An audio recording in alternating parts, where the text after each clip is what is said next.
विजयनगर साम्राज्य का नाम सुनते ही हमारे मस्तिष्क में महाराजा कृष्णदेव राय की छवि बनती है।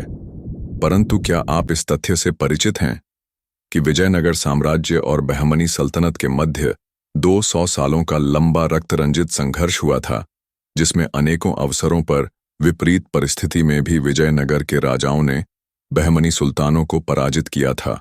आज हम ऐसे ही एक रक्तिम संघर्ष के विषय में चर्चा करेंगे। जब हक्का बुक्का द्वारा विजयनगर साम्राज्य की स्थापना होती है तो नवीन हिंदू साम्राज्य के प्रथम राजा बनते हैं हक्का अथवा हरिहर। प्रथम हरिहर के पश्चात सिंहासन रूढ़ हुए बुक्का राया, जिनके शासनकाल में विजयनगर और बहमनी सुल्तान मोहम्मद शाह में संघर्ष का आरंभ हुआ, जिसमें बहमनी सुल्तान मोहम्मद शाह ने 3 से 4 लाख हिंदुओं का नरसंहार तो कर दिया, परंतु वह न तो विजयनगर को अपने अधीन कर सका, न ही राया को बंदी बना सका। और जब मोहम्मद शाह के पश्चात मुजाहिद शाह सुल्तान बना तो उसने अपने वालिद के अधूरे ख्वाब को पूरा करने का प्रयास किया। उसने भी विजयनगर साम्राज्य के विरुद्ध जंग का ऐलान कर दिया और विजयनगर पर घेराव डाला। परंतु बुक्का राया ने पूर्व की भांति गुरिल्ला युद्ध पद्धति को अपनाते हुए एक शीघ्रातिशीघ्र अपनी सेना को एक स्थान से दूसरे स्थान पर ले जाते, जिससे पीछा करते हुए अंततः शत्रु का मनोबल टूटने लगता। तारीखे फरिश्ता के अनुसार 6 महीनों तक मुजाहिद शाह बुक्का राया का वनों में पीछा करता रहा, परंतु वे उनके हाथ न आए और दूसरी ओर मुसलमान फौज में भोजन सामग्री की कमी होने लगी। परंतु तभी बहमनी सुल्तान को एक खुशखबरी मिली कि विजयनगर के राया का स्वास्थ्य खराब होने के कारण वे वनों का त्याग कर वापस विजयनगर चले गए हैं। यह खबर सुन मुजाहिद शाह ने विजयनगर की ओर कूच किया।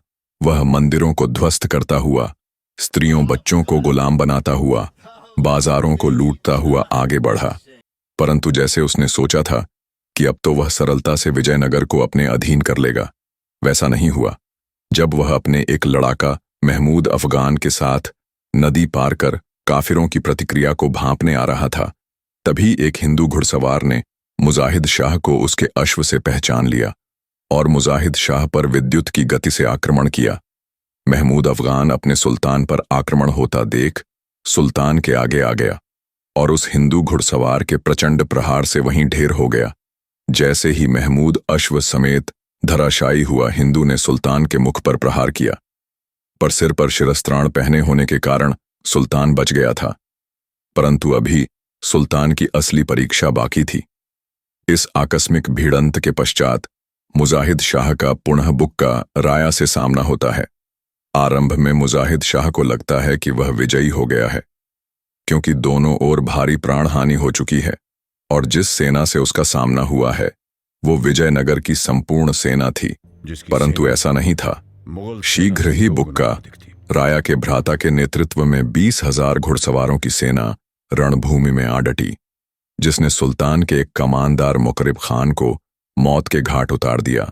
और जब सुल्तान के संबंधी दाऊद खान ने देखा कि अब केवल 6,000 घुड़सवार ही बचे हैं और युद्ध जो सुबह आरंभ हुआ था इसका कोई अंत दिखाई नहीं दे रहा है, निरंतर विजयनगर की नई टुकड़ियां मैदाने जंग में आ रही है और विजयनगर की सेना बढ़ती जा रही है, एवं स्वयं उसके 3 घोड़े भी मारे जा चुके थे, जिसके कारण उसे बार बार पैदल सैनिकों की तरह लड़ना पड़ा है। वह यही विचार कर कि अब फतह से ज्यादा सुल्तान की जीवन रक्षा महत्वपूर्ण है, वह रणभूमि में अपना स्थान छोड़कर मुजाहिद शाह के पास पहुंचता है। मुजाहिद शाह उसके इस कृत्य से खिन्न हो जाता है और दाऊद जिस स्थान पर तैनात था उस स्थान पर अपना कब्जा बनाए रखने के लिए दूसरी टुकड़ी भेजता है।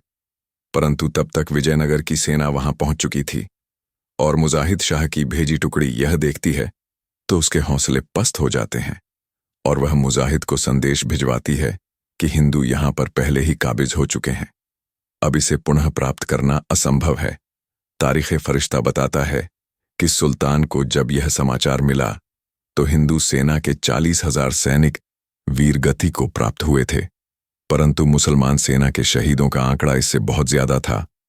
मुजाहिद शाह सोच विचार कर स्वयं दाऊद शाह के स्थान पर जो हिंदू सेना आ बैठी थी उनसे लोहा लेने के लिए अपनी संपूर्ण फौज के साथ जाता है। परंतु जब वह वहां पहुंचता है तो वहां हिंदू सेना नहीं थी। और अब मुजाहिद शाह की हिम्मत जवाब दे रही थी। घंटों तक युद्ध चला था। 50,000 मुसलमान मारे जा चुके थे, परंतु विजयनगर अभी भी हासिल ना हो पाया था। तो अब मुजाहिद शाह ने वापस लौटने का निर्णय लिया और फिर वह संकरी घाटी को पार कर वापस लौटता है, इस भय के साथ कि कहीं घाटी में विजयनगर की सेना हमारी ताक में ना बैठी हो। विजयनगर को अधीन करने के असफल प्रयास के पश्चात सुल्तान अदोनी के दुर्ग पर घेराव डाल देता है। 9 महीने तक मुजाहिद शाह की फौज किले को घेरे रहती है, इस आशा में कि कभी तो दुर्ग में खाद्य सामग्री का अभाव होगा और तब वे विजयनगर की सेना पर आक्रमण करेंगे।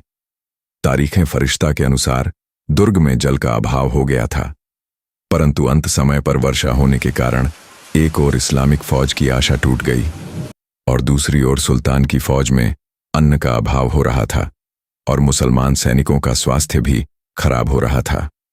तब मुजाहिद शाह का सैन्य अधिकारी मलिक सैफुद्दीन गौरी सुल्तान से अदोनी दुर्ग के निरीक्षण की अनुमति मांगता है और निरीक्षण करने के पश्चात वह सुल्तान को सूचित करता है कि अदोनी का दुर्ग 10 से 15 दुर्ग से जुड़ा हुआ है। जब तक हम उन सभी दुर्ग पर फतह नहीं करते, तब तक अदोनी पर हमारा कोई भी प्रयास मुकम्मल नहीं होगा। यह सुनकर मुजाहिद शाह ने सैफुद्दीन गौरी के प्रस्ताव को मंजूरी दे दी और अपनी सेना वापस बुला ली, परंतु मुजाहिद शाह का ख्वाब पूरा ना हो सका, क्योंकि दाऊद शाह ने मुजाहिद की हत्या कर दी और वह स्वयं बहमनी सल्तनत के तख्त पर आसीन हुआ। दाऊद के पश्चात कई सुल्तान आए और गए, परंतु अगले 30 वर्ष तक किसी बहमनी सुल्तान की विजयनगर साम्राज्य से जंग करने की हिम्मत नहीं हुई। कृपया कमेंट कर बताएं कि क्या आप इस युद्ध के विषय में इस वीडियो से पूर्व में परिचित थे। यदि इस वीडियो ने आपको नवीन तथ्यों से अवगत कराया हो तो इस वीडियो को लाइक करें और अपने मित्रों, बंधु बांधवों के साथ शेयर करें। और यदि आप ऐसे तथ्यात्मक वीडियो और देखना चाहते हैं तो इस चैनल को सब्सक्राइब करें।